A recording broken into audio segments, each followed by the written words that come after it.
Today I'm going to show you the client service system, which is the backbone to the 7 Steps to 7 Figures program, and I'm going to give you a tip on one piece of it that you can add today in less than 10 minutes.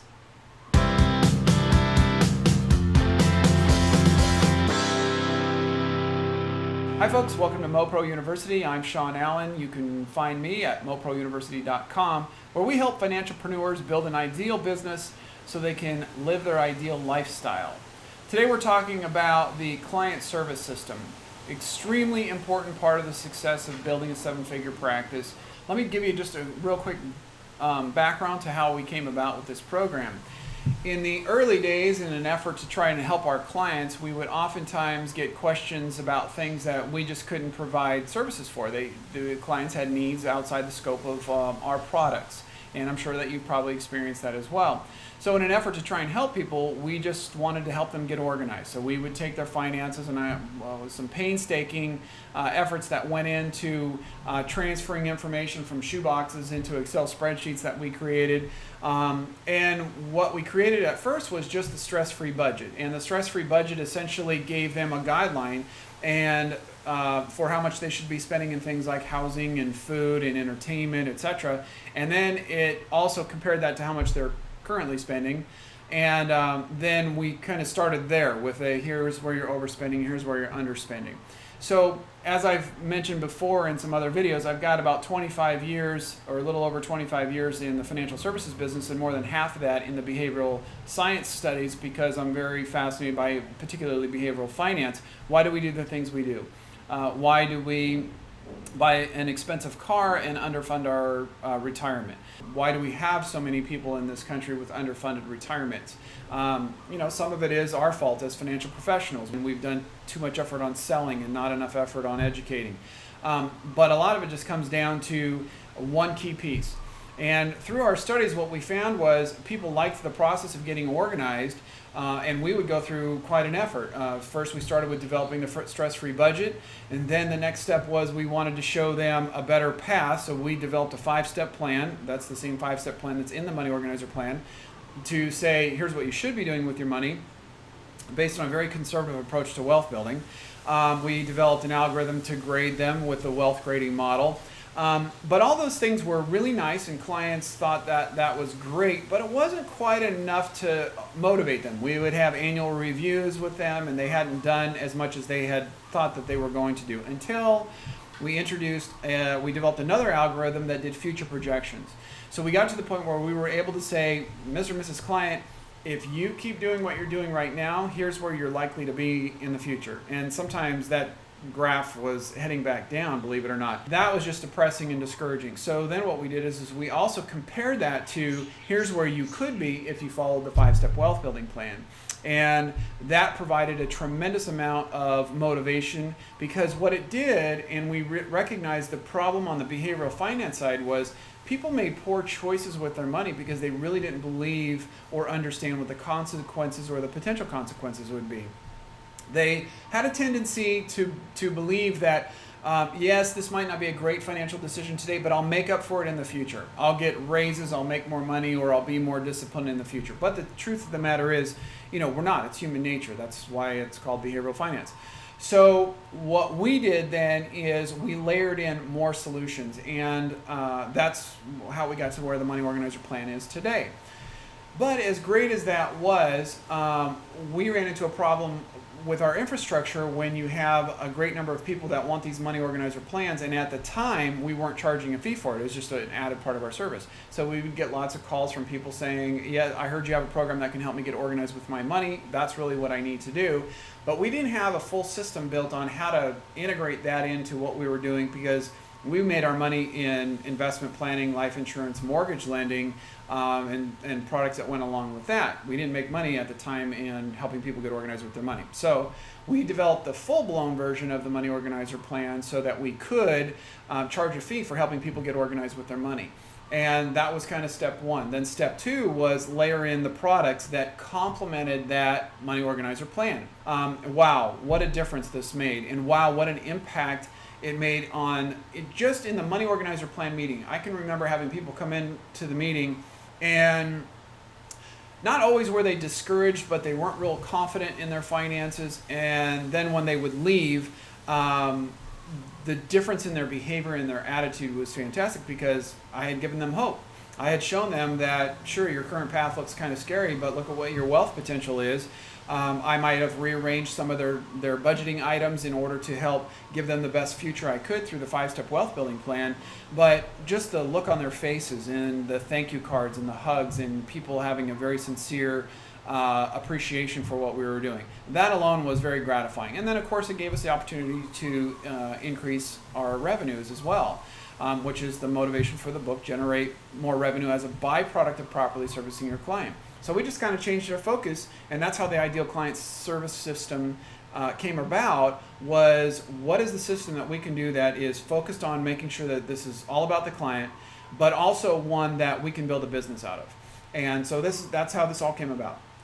So let me go ahead and dive right in, and I'm going to show you what the Ideal Client System actually looks like and what it is. Now, keep in mind, you might be encouraged to take pieces of this and add it to your existing system. That's completely fine.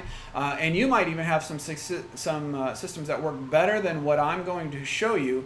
But my only caution is make sure that you actually understand all of the systems before you omit any of them, because this is 15 years in the making, and these all work in conjunction with one another, and we've tried a lot of other things that some of them haven't worked as good, and so it's a refined program the way it is. So I just want to encourage you, before you discard anything, make sure you understand what you're actually discarding. So with that being said, let's go ahead and jump right into this. Okay, so you're looking at the Client Service System map.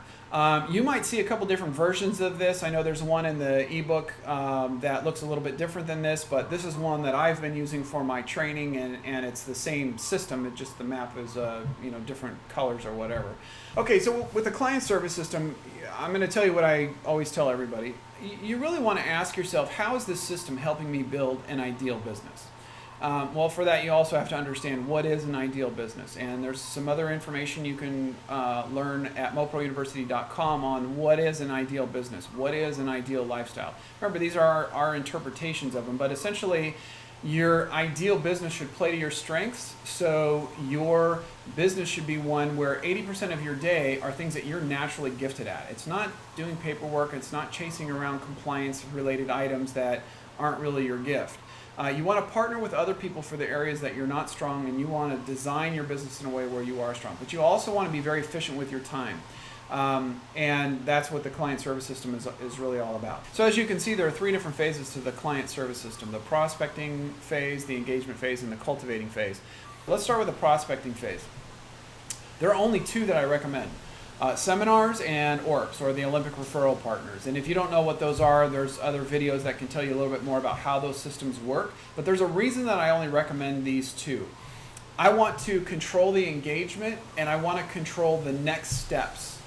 So if I'm doing a marketing program, like a joint marketing program with somebody else, where they have my picture and my bio that they add to their marketing, that's the first impression that the prospective client's going to get of me. And that's not the first impression I want them to have. I don't have any control, or I don't have as much control over that first impression. No matter how good I write my bio, I just am not going to have as much control as if I was meeting them either in a seminar or if they were being referred to me from one of my Olympic Referral Partners. In a seminar, I can control that first impression. They're going to see me, they're going to get to know me because I'm going to be talking. In the Olympic Referral Partners, those are my partners, and so it could be, my accountant partner or my estate attorney partner. They're going to be speaking to their clients, and they're going to be recommending or referring them over, or actually they're just going to be setting up an appointment right from my website for a 15-minute call. But that's a controlled engagement. So they obviously trust this other source that's sending them over to me. That first impression is a whole lot better than just reading something off of a flyer. And then my actual first conversation with them is the 15-minute call. And so seminars and ORPs are the only 2 I recommend. You'll see on there wisefy.com, moneyorganizerplan.com, and freewealthgrade.com. Those are tools that you can use that are value add. So if you're doing seminars, you can put these on your website. You can give them to your Olympic referral partners. And when clients go to these websites and they enter their information and they request to be contacted by or to connect with a financial professional in their area, we route those right back to our members. So this is a great non-threatening way, sometimes a way that you don't even realize you're getting through to people. You're doing a seminar and you mention something about, by the way, if you'd like to get organized with your money, a great website is moneyorganizerplan.com, and they go through the process at moneyorganizerplan.com where maybe they sign up for the 5-week challenge, or they do a do-it-yourself money organizer plan or something to that effect. And the great thing about that is that when they do say, I'd like to connect with a professional in my area, that person can be referred right back to you. And we're dripping them email pieces or literature or videos or whatever that all are supporting what they should do on their own and what they should be meeting with their financial professional for. And I'm an advocate for the financialpreneur, so we're trying to push those people back when appropriate and to the appropriate resource. So those are some great tools that you can use in Prospect. Again, I'm not going into, this is an overview video, so you can learn more about those at moprouniversity.com. From there, in your seminar, you might be saying something to the effect of, and by the way, if you watch the 15-minute call video, I recommend that you do that. I get into a little bit more detail here. But in your seminar, instead of offering free consultations, you can get rid of that, because we all know that those are not a good use of time. You can end up wasting 5 hours and have nothing come about from that. The 15-minute call is a much more efficient way to do that. And in your seminar, you're simply saying to clients, hey, by the way, I make myself available to the community for people who have questions and need help. I can't offer a whole lot of time, but I do provide a resource. If you want to go to my website, you can schedule, or just click on schedule, click on the button or click on the link to schedule a 15-minute call, and they can go right to your calendar. They can set up an appointment with you. I give you all the tips and everything for the language that I recommend that you use, because it prompts them thinking about some things before your call, and it gives you some information before your call. So again, you can find out about that on the 15-minute call video, and that will walk you through setting it up. You can set that up in about 10 minutes. So from the 15-minute call, when a client or prospective client has that appointment with you on your calendar, you're going to be calling them. You're going to know a little bit about them, because the way that the calendaring system is set up, or the way that I teach you in the video, to set that up, it has 2 very important questions. So you're going to start with those, which happen to be built around the number 1 question of the RBQ. The RBQ, if you don't know, there's another course on that, of course. It's 9 strategic questions designed to take your conversation from, hi, my name is, to, this is exactly what I'm looking for, how do we get started? Question number 1 is the question you want to ask in the 15-minute consultation, or the 15-minute call. I know it says 15-minute consultation on here, but I call it 15-minute call now. This is a little bit older form that I'm using today. So in the 15-minute call, I am asking question number 1 of the RBQ. What's your number 1 financial matter? And then I'm using all the techniques that we teach in the RBQ course about peeling back the layers of the onion, so that I can better understand the client's emotional attachment to that number 1 financial issue. Because if I can understand that, then I understand their sense of urgency. And when I understand their sense of urgency, I know how to motivate them. If it's a very low sense of urgency, or if it's not somebody that I can help, I want to know that in a 15-minute call, not in a 1-hour face-to-face meeting, or worse, spending 5 hours of time trying to chase them down. We've all done that. I've done that. We don't have to do that anymore. So I ask them that first question. If it looks like they qualify as an ideal client, and an ideal client does have criteria, there's a whole course on ideal clients, of course. It seems like there's a course on everything. There is a course on everything. That's why we had to create MoPro University, because we had so many courses to teach the entire system. So it's all here. I'll tell you at the end of this call where I would start if you're just getting started. But just let me finish with the 15-minute call. You're asking the first question of the RBQ. If it looks like this is an ideal client, or if it looks like it's not an ideal client, let's start with that. You're going to either dismiss them, to maybe one of your Olympic referral partners because maybe they need something that you can't help them with. Maybe one of your partners is a bankruptcy attorney and this person needs to first file bankruptcy before they do anything else. Or you're just going to dismiss them all together. Maybe they just are not your cup of tea. They don't look like they have very good follow through, and so you're just going to move on. Or the third option is that they do meet your ideal client criteria and you're going to advance them to the RBQ. Not necessarily in this same call. You're going to set up a separate call for later that same day, ideally, to complete the RBQ. Remember, if you're going to go through the effort of having a full RBQ conversation, you already know there's something there. This is an opportunity for you. It's an opportunity for you to help them, and it's also an opportunity for business. I'm going to complete the RBQ, the Relationship Building Questionnaire, and of course I'm going to get down to question number 9, which is the coup de grace. That's where I get my commitment from them as I reiterate all the value points. It's during the RBQ, I'm going to identify their need for a money organizer plan. I'm going to identify how they feel about other products and services that I have to offer without going through the effort of creating a proposal. I'm just simply going to say things like, you mentioned this, Mr. and Mrs. Client, a possible solution is this, what do you think about that? And if they say yes, I make a little note as a hot button, I bring it back up in question number 9. If they say no, glad I know now, and I didn't include that in some formal proposal that they're going to reject. Again, all of that is in the RBQ course. By the way, the RBQ course, our number 1 course by far, because it is such an essential piece of developing the proper relationship with a client where you're the trusted advisor, not the product salesperson.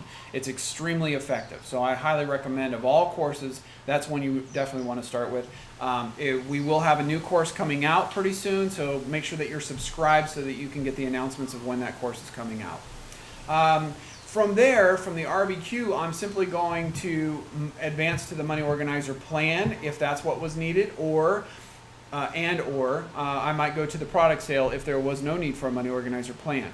So let's say there is a need. Well, I've gone through the RBQ. There were several points where the money organizer plan would be beneficial. The client said, yes, this is what I want. They've committed to my fee, which, by the way, the fee for the money organizer plan is going to depend on which part of the country you're in, but it ranges between $500 and $1,500. That's what advisors charge. You can charge whatever you want. You can learn more at moneyorganizerpro.com for how to set up your own money organizer plan if you're not already a member.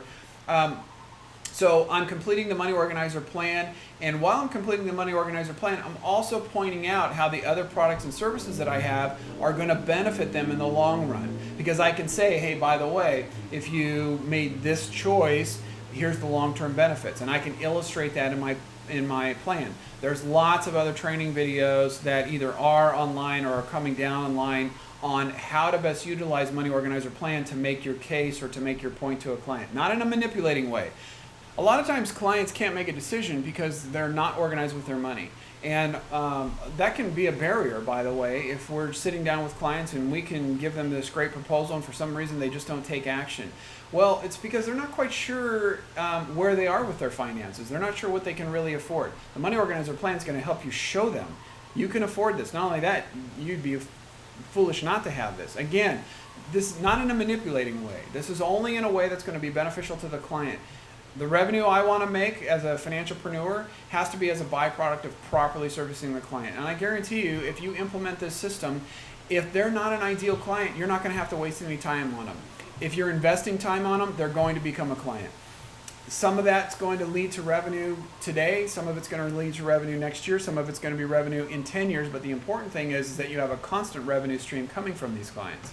So during the Money Organizer Plan, I'm talking about the benefits of the product sales.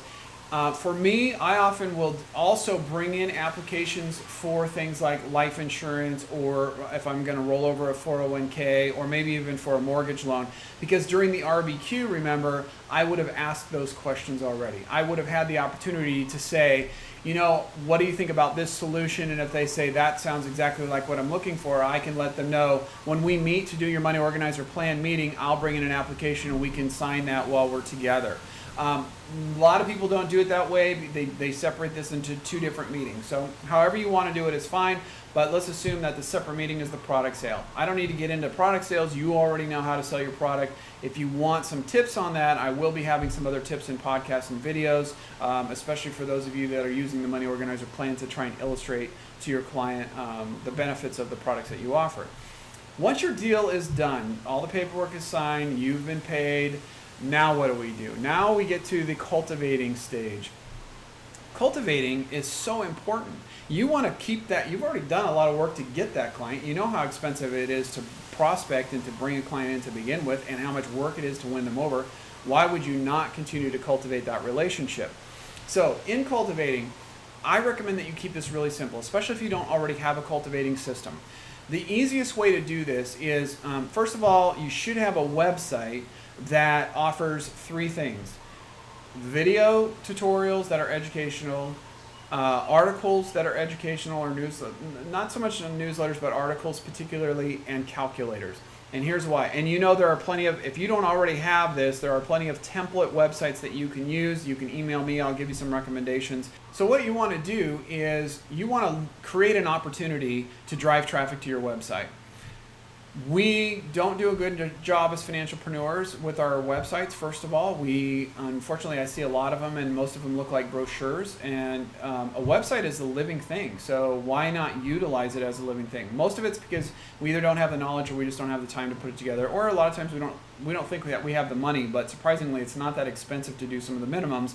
And again, if you want some tips on that, you can email me, and I'd be happy to tell you how to get your website in order, depending on what line of business you are. So here's the strategy. You send out an email every single month. Create a need to drive traffic to your website. So what that means is, let's say, for example, you're a financial planner like me, but you don't do mortgage lending. If you send out an email to your client base and you say, hey, interest rates, the Federal Reserve is going to raise interest rates. So Federal Reserve raised interest rates. In your email letter, you can say, if you were going to consider purchasing a new home, you might want to do that sooner rather than later, because I think interest rates are going to go up, etc. You can say to them, I have a great calculator on my website. Here's how to use it. You give them a couple of quick tips. You want to include the tips because the tips are going to be what drive them to the website. So you might say something along the lines of, by using this calculator, you might find it really interesting that your monthly payment can drop down by, $100. And you could give them a little example in the email. That little example gets their wheels spinning and makes them think, I wonder what it would be for me. And it makes them click on the link that you should include in your email, and sends them over to your website, to the calculator page, where they can enter that information and play with the calculator. They might not do anything with that. The point is, it's important that they see you as a valuable resource. And remember something when you're doing the cultivating stage. When you're setting out educational materials, all that stuff on your website, if you have videos and articles and calculators, people aren't usually interested in knowledge for the sake of knowledge. They're interested in the knowledge for being able to take advantage of something that's going to improve their ideal lifestyle. It's either going to help them save money, it's going to help them make money, or a variation of both. So make sure that when you are sending out an email piece to your clients, that you're focusing on, here's how X can help you live your ideal lifestyle, or here's how X can help you improve your cash flow. Don't just say, hey, here's a great calculator. Hey, here's a great article on annuities. Talk about the value of the annuity, provided you can do that. I know with compliance that sometimes it's hard to get these things approved, but talk about the value or the outcome. Use some of the marketing material that the annuity companies are already using, but focus on the benefit to the client, not the technicalities of how it works. If you're a financial advisor, in my world, I've got lots of companions. Some of my partners even are very analytical. And on the analytical side, they get stuck in the technical side, which means that they just explain how things work. You ask them what time it is, and they tell you how the watch is made. So be careful about not forgetting why the client needs that information. They want to reach their ideal lifestyle. They want to live an ideal lifestyle just like you do. That's why we provided the website, wisefy.com, so that you can help clients live their ideal lifestyle without having to be the person to always come up with all that content. And that's also why our focus is on helping financialpreneurs build an ideal business and live their ideal lifestyle. Building that ideal business, there's a whole nother section on building an ideal business. I've got in fact, one of the first podcasts is on building an ideal business, because this is so critical. This is what we're all about. That ideal business can support you living an ideal lifestyle. The ideal business means it plays to your strengths and partners for your weaknesses, which means that 80% of your day consists of things that you're naturally good at and you like doing. That's an ideal business. And it's also a business that has systems built into it, like the 15-minute call, so that people are scheduling appointments with you rather than randomly calling you and interrupting your day and making their priorities all of a sudden become your priorities. So as you can see on here under the cultivating side, you've got content marketing, which is basically webinars, articles, videos. And I mentioned most of those, but I didn't mention webinars. Webinars is kind of an animal all by itself. Not a lot of you are doing those now, so I'll save that for another video. And then another piece of the cultivating is quarterly check-ins. So when we complete an RBQ, we should be updating our RBQ annually. However, we should be calling every quarter to check in with clients to say, I'm just checking in with you to see how things are going, and what would you say is the number one financial matter on your mind these days? And did you have any particular questions? While in the beginning, when you call people and ask them that question, they might be a little confused and need some education. So you need to let them know, I'm going to call in once a quarter just to check in and see how things are going. Because I know between phone calls from one quarter to the next, financial things come up. And you might think about, wow, I wish that I could ask Sean this question or ask you that question.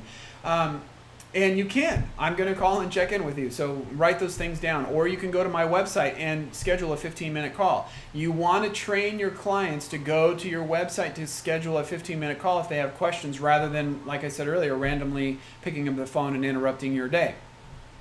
So quarterly check-ins are really important. I cover that in the RBQ course. Because the quarterly check-ins also give you a chance to plant seeds for things that they should be considering. Hey, last time we met, we talked about this. When we get together next year, we're going to complete that. We're going to transition from a term life policy into a permanent policy. Something along those lines so that you can plant those seeds. Again, all of these things are covered in the RBQ course as well. So the last piece of cultivating that I want to cover is very important, and it's grossly ignored by most of us. It was ignored by me in my early days. I learned the hard way. It's why I do this now. And that is documentation. So you really want to make sure that you're keeping track of your client's information, not just your conversations, but what were their finances like a year ago? What were they like 5 years ago? It's so valuable to be able to pull out an old money organizer plan from 5 years ago and say, hey, Mr. and Mrs. Client, look at this. 5 years ago, your projected net worth at retirement was $4 million. Now your projected net worth is $4.6 million. That is one of those things that just brings clients back to you and referring you more of their friends because of the great service that you're providing for them. You can document that in your CRM. I recommend Redtail. They're customized for financial advisors, and we're integrated with them. So our online client profile, which is way back in the beginning phases, I kind of skipped over that, but when you complete an RBQ, the next step of the RBQ is to have a client complete an online client profile. What a time saver that is, because I don't have to sit over the phone and ask them all the questions about their address and their work and how much income they have and what their assets are and their liabilities. And not only that, the client profile also collects all their budgeting information. So I send them the link, they complete that form, I get that form back completed. When I have all of that information in my online client profile, I've got it all stored in the Money Organizer Plan software now, or in Money Organizer Pro, and all I have to do each year is update it. So I can send them a new link next year and just have them review it all and update anything that's changed. It's very easy, plus I'm integrated with Redtail. So I can push all that data to Redtail, I can pull data from Redtail, so it's a very user-friendly system. Okay, so that's a lot of information, I know that. The client service system is an extremely important part. There's a lot of details to it. It's not actually all that difficult. So I told you that I would give you a recommendation on the one thing that you should implement today. Probably the easiest and most important thing is the 15-minute call. It is guaranteed to save you time over the next 30 days. If you implemented that system today, which by the way, you can go watch those videos and you could literally set that up in about 10 minutes after watching the videos. But you'll better understand that system there. But this will save you so much time, give you the chance to create some efficiencies in your business. You will become more productive, and it will allow you to generate more revenue. So if you didn't do anything else, that's the one thing that I would recommend that you do. That's my tip for the day. I know that there's a lot of information here. If you feel like you have questions, feel free to email me, Sean@moprouniversity.com. You can also check the website for other videos, podcasts, and tutorials that we'll have as we continue going along. But if you don't see something that you really want to know about, well, send me an email and I'll let you know the status on whether or not we're going to be putting out some education on that particular topic. You probably want to check out the podcast. Over on the podcast, I give a lot of information for some various business building ideas, as well as having some guest speakers that are going to help us all grow our businesses that will apply to the work that we do. So if you have any other questions, you can also email support@moprouniversity.com, and they'll be sure to get back to you with answers to your questions.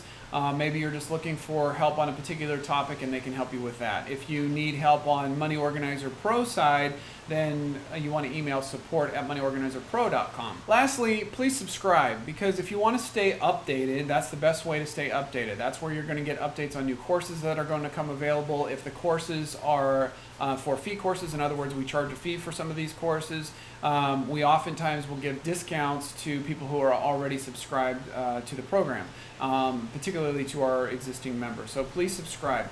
And if you find the information valuable and you can share it with your peers, we would appreciate that too. Our mission is very big. We want to help people advance their wealth grade to the A wealth grade. I did not cover wealth grade in this particular video, but it's all part of the Money Organizer plan system. And we want to help people reach that A wealth grade, and we want to do that through Financialpreneurs. That's it for today. I hope that this helps you get one step closer to building an ideal business and one step closer to living your ideal lifestyle.